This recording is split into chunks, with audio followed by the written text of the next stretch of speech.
रंजन जी, अब जब जैसे चुनाव नजदीक आता है, दल बदल का खेल भी चलता है और हर दिन ये खेल हो रहा है। तो पूर्व सांसद अरुण कुमार, उनकी फिर से घर वापसी हुई है।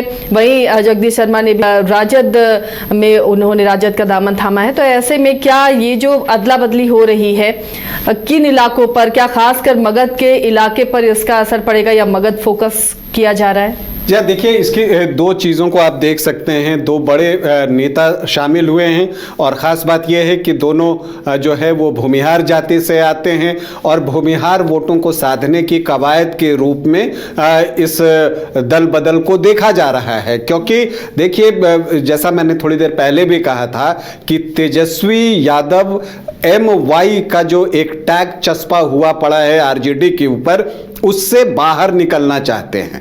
पिछली बार जो है नाम मात्र को भूमिहार प्रत्याशी आरजेडी ने उतारे थे, लेकिन अब जब बोचहा में उपचुनाव हुआ था उस वक्त से एक ऐसा दृश्य बना कि भूमिहार वोटर्स जो है वो आरजेडी के साथ आ सकते हैं और उस समय दही चूड़ा की भी बात हुई थी। तो वो इसके इतर जो है MY के इतर देखना चाहते हैं, वो पैर पसारना चाहते हैं और इसी कड़ी में भूमिहार नेताओं को भी शामिल कराने की कोशिश हो रही है। कुशवाहा और भूमिहार ये दो जातियां हैं जिन पर फोकस कर रहे हैं तेजस्वी यादव और लालू प्रसाद यादव ने लोकसभा चुनाव के दौरान ही पहले कुशवाहा जाति को साधने की कोशिश की थी और शाहाबाद में एक उनको कामयाबी भी मिली थी। तो मगध क्षेत्र में जो भूमिहार वोटर्स हैं उनकी भूमिका महत्वपूर्ण होती है और इसीलिए अरुण कुमार को आज शामिल कराया गया। चूंकि कल जो है ये जगदीश शर्मा और उनके बेटे राहुल शर्मा जो है वो आरजेडी में शामिल हो गए थे। अरुण कुमार को पहले सितंबर 3 या 4 वो तारीख थी, शामिल होना था, लेकिन उनको उस वक्त जो है वो मीटिंग मिलन समारोह कैंसिल कर दी गई थी और कहा यह गया था कि आज बीजेपी का बंद है। लेकिन ये भी बातें आई थी कि जो मुंगेर से सांसद हैं केंद्रीय मंत्री ललन सिंह, राजीव रंजन सिंह जो है, उनकी वजह से उनकी एंट्री जेडीयू में नहीं हो पाई है। लेकिन उस चीज का जवाब देने के लिए आज जब अरुण कुमार पार्टी में शामिल हुए तो ललन सिंह वहां मौजूद थे। अब ये भी एक चीज है कि अब चूंकि जगदीश शर्मा आ गए आरजेडी में और अरुण कुमार अब आ गए आपको जेडीयू में, पुराने साथी हैं नीतीश कुमार के, समता पार्टी के समय से जो है वो उनके साथी रहे हैं। समता पार्टी, जेडीयू जो है, हालांकि अगर आप अरुण कुमार और जगदीश शर्मा को देखें तो कुछ समानता जो दोनों में दिखती है। पहली समानता तो यही कि दोनों भूमिहार जाति से आते हैं। इसके अलावा एक और खास बात रही कि दोनों अपने बेटे संग पार्टी में प्रवेश किए हैं। तो इसका अर्थ क्या हुआ यह भी समझा जा सकता है कि दोनों के ही बेटे इस बार आपको चुनावी मैदान में दिखने जा रहे हैं, ये मानकर चलिए।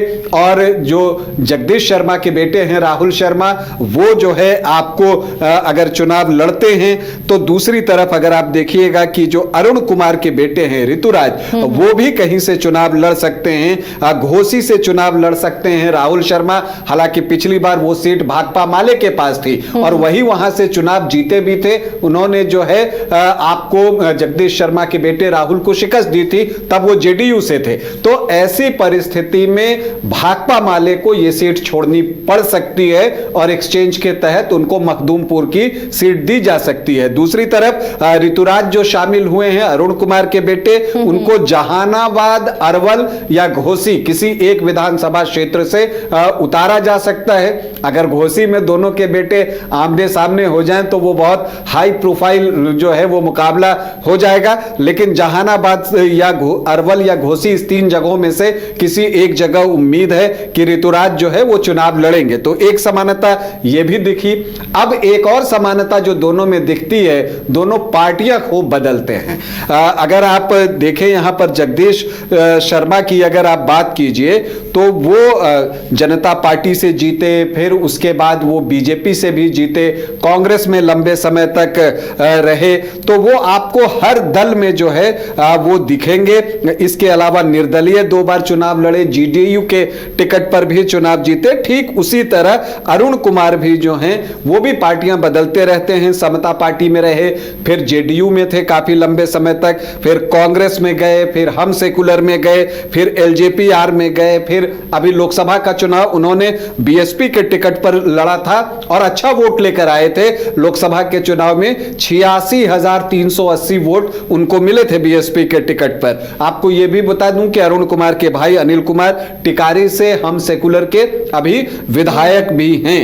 तो इसलिए इन दोनों को जो पार्टियों ने शामिल किया है अपने अपने दल में, तो भूमिहार वोट जो हैं वो निशाने पर हैं। और क्यों ना हो, अगर आप मगध में कुछ विधानसभा सीटों में भूमिहार वोटर्स का मत प्रतिशत देखें तो घोसी में लगभग 20 से 21%, अरवल में 10.5 से 11.5%, जहानाबाद में 18 से 19%, मखदूमपुर 16 से 17%, कुर्था 18 से 19%, अतरी 10 से 12%, ओबरा 12 से 13%, टिकारी में 13 से 14% है, नवादा 14.5 से 15.5%, हिसुआ 17 से 19%, वारसलीगंज 17 से 18%। तो ऐसे कई विधानसभा क्षेत्र हैं जहां 8, 9, 10 जो है इतने प्रतिशत जो है वो भूमिहार वोटर्स हैं। तो नेचुरली उस वोट को साधने की कोशिश की जा रही है और ये दोनों तरफ से की जा रही है। अपने अपने समीकरण को पार्टियां देख रही हैं और उससे किस तरह और बेहतर बनाया जाए, कैसे समीकरण को साधा जाए, उसकी कोशिश होती हुई नजर आई।